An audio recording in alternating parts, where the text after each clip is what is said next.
جناب مسعود رحمان صاحب کی ایک نظم احساس۔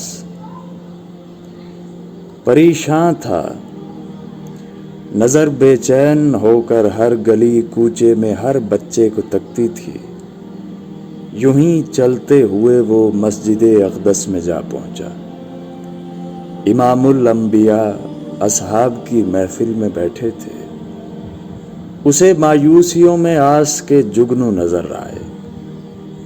بڑھا اور کانپتی آواز میں وہ اس طرح بولا، میرے آقا، میرا چھوٹا سا بچہ گھر نہیں آیا، بہت ڈھونڈا اسے لیکن کہیں وہ مل نہیں پایا، دعا کیجئے میری آنکھوں کو میرا نور مل جائے۔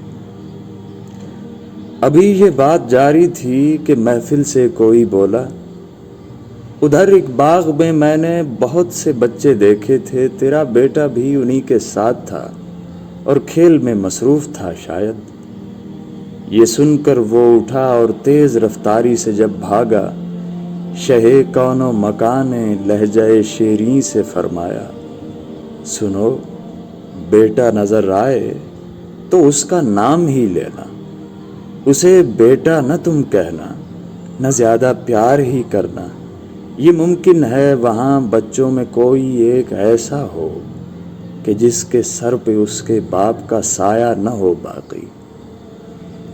تمہارے پیار سے دیکھو کسی کا دل نہ دکھ جائے، کہیں ایسا نہ ہو معصوم سی آہ پریشاں سے خدا کا عرش ہل جائے، کہیں ایسا نہ ہو معصوم سی آہ پریشاں سے خدا کا عرش ہل جائے، خدا کا عرش ہل جائے۔